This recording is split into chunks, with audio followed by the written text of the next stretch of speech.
I think we made some really strides forward tonight. You know, we don't like losing, fans don't like losing, and I would tell you our players hate it more than any of us. But this is a process, it's going to be a process, and we're going to stick with what we're doing and our principles, and we're going to get better. And I thought we really got better tonight. You know, we played a very good team, right down to the wire. You know, what got us tonight was the free throws. And at home, I don't think you should, going into overtime, we were 13 of 26. Should have never been overtime. And they shot 80% from the line. We ended up 60, but we were 50 at the end of regulation. As much as we battled, as well as we played in the second half, that's what ultimately got us. I was really pleased with the defensive adjustments that we made. And we actually, for the first time this year, we were able to follow through on the adjustments, understand them, and execute them. So there was a lot of good. The bad was, you know, we didn't start to either overtime very well. We let some good players get loose and get a shot. And then we didn't, when push came to shove, there were some critical rebounds, a free throw that they got a rebound on. And then obviously 80 to 79 with a minute something to go in the second overtime. We get the miss and they get a uncontested putback. We had a guy standing and watching instead of checking out. And that's, you know, that's the difference between winning and losing. And sometimes you got to get punched in the stomach to remember what it feels like. And that's what happened tonight. Open it up for questions for the players, Felder and Petros. Corey, they shot almost 70% in the first half, then 27% in the second half. Kind of what adjustments did you guys make defensively in the second half? We changed screens. You know, the biggest thing, we just came out harder. That's what it really came down to. You know, I think the first half they're making good shots. We let them wide open threes a lot of times. The second half we kind of shut that down. They were missing the shots they made the first half. And I thought we just played a lot more intensity the second half. You guys also shot the ball a lot better offensively, 38% in the first half, 60% in the second half. Kind of what did you see play offensively that you did better in the second half? Really just wanted to get more open shots instead of trying to force something up and doing like we was doing in the first half, going there and just looking for calls, and we wasn't getting them. So really was just trying to go through the offense and let the offense get us our shots. Okay, it looks like you wanted the ISO with Harrelson there late in the game. Do you feel like you had the advantage there? Yeah, I feel like I had the advantage just to make drive or maybe a kick out to a shooter, but it was really to make plays for others, not just for me. And I wanted to win the game bad. Can you talk about that sequence where you get the steal and then you go over there and you hit the three? Players make plays, you know, it was a big shot. I felt like I had to hit it. I've been working on my jumper all year, and I felt like I had the right to take that shot, and I made it. Corey, just stings not making some of those free throws in the line getting there? Yeah, sure does. Obviously, tough loss, double overtime. Does it make you feel any better that you don't have a lot of time to think about this one? You get another game tomorrow night.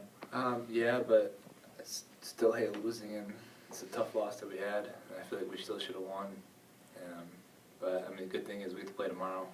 And that's the only positive of this whole thing for me.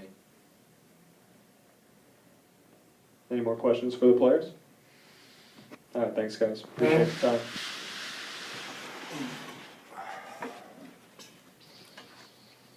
We will now open up questions for Coach Kampe. Coach, can you talk about how did you talked about how you're going to have to divvy up the minutes last week. How's playing these back-to-back affect how you use your rotation? Well, we're just going to have to survive until Nick and Colin are available, because, you know, our subs are all bigs, and not having a little is really hurt us. And, you know, we knew Colin wasn't going to be eligible till Christmas, but we felt having two with Kay and Nick, we were going to be okay to get to Christmas. But then when he broke his foot, that really put us in a tough situation. I probably need to give Kay some rest, but it's hard to do when you fall behind. And that's what we've been doing. It's falling behind. You know, so until those two, you know, until December 14th, you know, we're just going to have to battle through it. We're going to have to play a lot of minutes this week and just see how it goes.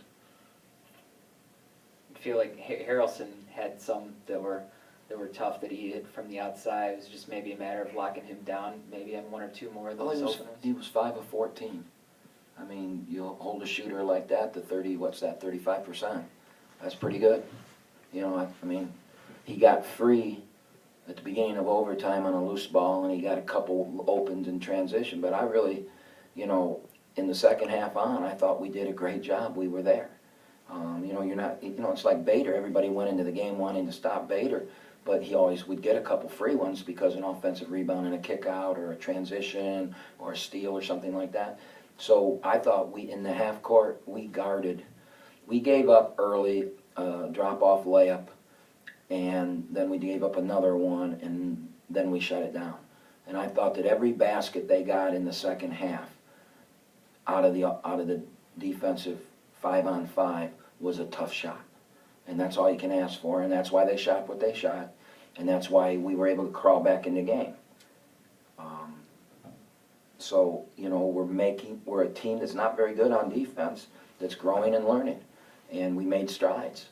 You know, we're really not very good on offense either because we're so young and we make mistakes, and we tried to run some sets. If it looked like we were confused a couple times out there late in the game and in overtime, I called a set out, and guys forgot what they were.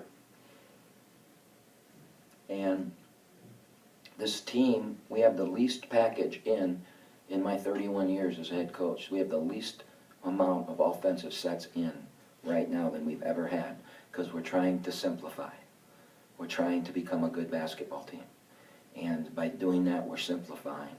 But it was so simple tonight that, you know, in crunch time, we really didn't have a lot of weapons to go to because 2 times in a row we came down the floor and called a play and we didn't know it. That's not good. So we got a lot of work to do. The free throws and the offensive rebounds, but you think that that call on Kay against Harrelson was maybe the nail a little bit? Well, that was in the first overtime, right? So we got through it. But that was just, I didn't understand it. But it is what it is. And it did turn the game. But somehow we survived it. And then we got to the second overtime. So we surely can't point a finger at it other than to say, you know, we survived it. Did you make any certain adjustments to kind of make you said that every basket in the second half was a tough one? Did you make any adjustments? Yeah, we as Corey said, we changed the way we guarded the handoff, and you know, I thought Tommy McCune really did a good job on that kid who was averaging 25 a game. What did he get? Well, he still got 20, but we played 50 minutes, and he was 7 and 19. So you know, I thought Tommy did it. You know, Tommy's not known for his defense. We're sticking him on their best player, their scorer, and I thought he did a really good job. I mean, I thought defensively we were really good in the second half. Not just solid, I thought we were really good. And on the 2 possessions, then regulation and then the first overtime, we played a great possessions of defense. The regulation, they didn't even get a shot. All right? So, you know, I think we made great strides tonight. We've got some issues and problems, but we're out to fix them. Coach, talk about the teams you're going up against here. I mean, this is a team that's been to the SoCon Championship Tournament final the last 2 years. Georgia State was 3 minutes away from making an NCAA tournament berth. I mean, these are tough mid-major teams. Yeah, that's what we want. We don't want to be 0-4. And, you know, I don't. People give up on us. That's up to them. I'm not going to give up on these players. They're not going to give up. We're going to get better. We're going to battle. We're going to come back tomorrow and battle. And we're going to learn from what happened. And like I said, I think we made great strides tonight. I was really pleased that we made great strides defensively. You know, we're nowhere near what we're going to be on offense, and we're nowhere near what we're going to be on defense, in my opinion.